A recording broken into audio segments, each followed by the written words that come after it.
Good morning class. हम लोगों ने अभी तक बहुत से इंस्टीट्यूट के बारे में पढ़ा, जिसमें NCTE, NCERT, NIOS ये सारे इंस्टीट्यूट थे। आज हम कुछ ऐसे दो इंस्टीट्यूट हैं आपके जो लोकल बॉडीज़ के तौर पे कार्य करते हैं, जैसे म्यूनसिपल इंस्टीट्यूट और पंचायती राज इंस्टीट्यूशंस हैं, जो आपके 4th यूनिट का टॉपिक है। ठीक है, तो इसके बारे में हम थोड़ी बात करते हैं। सबसे पहला हमारा है पंचायती राज इंस्टीट्यूशन, जिसकी इवोल्यूशन यानी उसकी उत्पत्ति कैसे हुई, इसकी क्या फीचर्स हैं, क्या मुख्य बातें हैं इसके बारे में, कंपोजिशन, किन चीज़ों से मिलकर बना हुआ है पंचायती राज इंस्टीट्यूशन, पावर्स, इसकी क्या शक्तियां हैं, फंक्शंस, क्या कार्य हैं, इसके बारे में हम लोग पढ़ेंगे। थोड़ा लंबा टॉपिक है, लेकिन थोड़ा थोड़ा करके पढ़ेंगे। First is that Panchayati Raj is a system of rural local self government in India.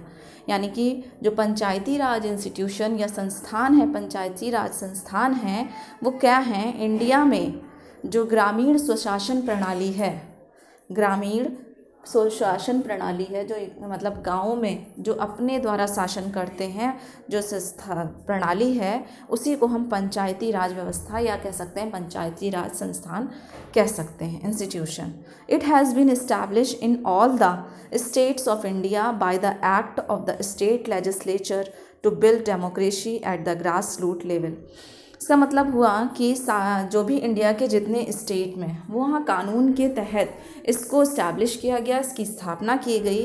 किस लिए स्थापना की गई? कि हर राज्य में ज़मीनी स्तर पर, जहाँ निचले वर्ग से चीज़ें उठ के आती हैं, जो कि हमारे गांव हैं, ग्रामीण क्षेत्र हैं, वहाँ पे डेमोक्रेसी हो सके, प्रजातांत्रिक व्यवस्था हो सके, इसलिए इसका इस्टेब्लिशमेंट किया गया और हर स्टेट में किया गया।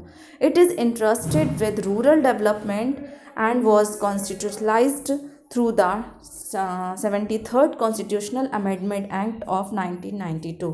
ये रूरल डेवलपमेंट यानी ग्रामीण क्षेत्रों में इसका विकास किया गया। और कौन से संविधान के किस एक्ट के थ्रू किया गया? तो ये 1992 में कॉन्स्टिट्यूशनल अमेंडमेंट एक्ट जो 1992 का, उसके 73वें संशोधन के तहत किया गया। ये जो 73वां संशोधन हुआ 1992 का, उसमें पंचायती राज इंस्टीट्यूशन की इसकी स्थापना के लिए बात कही गई थी और उसी के तहत इसकी स्थापना हुई।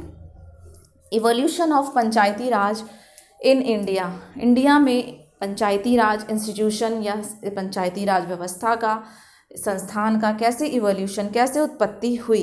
Panchayati raj was not a new concept in India. मतलब ये कोई नया टर्म नहीं है।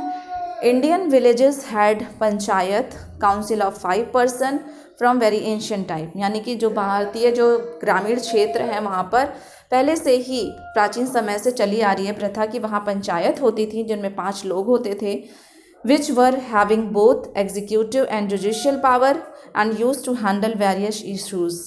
इनके पास क्या होती थी? इनके पास एग्जीक्यूटिव और जो यानी कि न्यायिक व्यवस्था, न्यायिक शक्ति होती थी, जिससे वो ग्रामीण स्तर पर फैसले लेते थे, न्यायिक व्यवस्था से रिलेटेड फैसले लेते थे, चाहे वो लैंड डिस्ट्रीब्यूशन यानी ज़मीनी इनका कुछ भागीदारी या उसका वितरण के तौर पे हो, टैक्स कलेक्शन यानी कर व्यवस्था, कर का जो कलेक्शन करते हैं उसके लिए हो, और disputes arising in the village area, या फिर ग्रामीण क्षेत्रों में अगर कोई भी ऐसी घटना होती है, संवेदनशील घटना होती है, जिसके निवारण के लिए इनको स्थापित किया जाता था, जो कि पंचायत कहे जाते थे।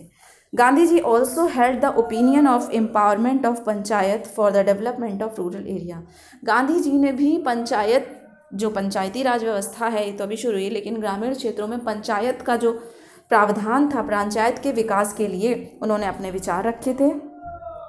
Thus, recognizing their importance, our constitution makers included a provision for panchayat in part 4th of our constitution। मतलब इन चीज़ों को देखते हुए कि पंचायत की कितनी इम्पोर्टेंस है ग्रामीण क्षेत्रों में, हमारे संविधान ने भी पंचायत को एक स्थान दिया, provision in part 4th of our constitution. हमारे कॉन्स्टिट्यूशन संविधान में भाग 4 में पंचायत के लिए एक स्थान दिया गया, जिसको दिया गया directive principle of state policy.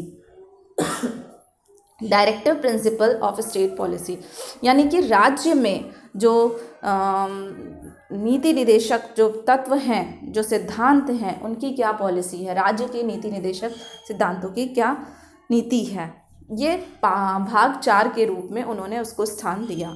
Article 40 confers the responsibility upon state to take steps to organize village panchayat and endow them with such powers and authority as may be necessary to enable them to function as unit of self government। Article 40 ने ये confer किया है, ये चीज़ बात कही है कि the responsibility upon state, जो हमारे राज्य हैं उनको ये रिस्पॉन्सिबिलिटी दी जाए to take step to organise village panchayat, यानी कि ग्रामीण सभा में जो ग्रामीण क्षेत्र हैं वहाँ पे पंचायत का वो ऑर्गेनाइज कर सकें और उनको ऐसी शक्तियाँ और रिस्पॉन्सिबिलिटी अथॉरिटी दी जाए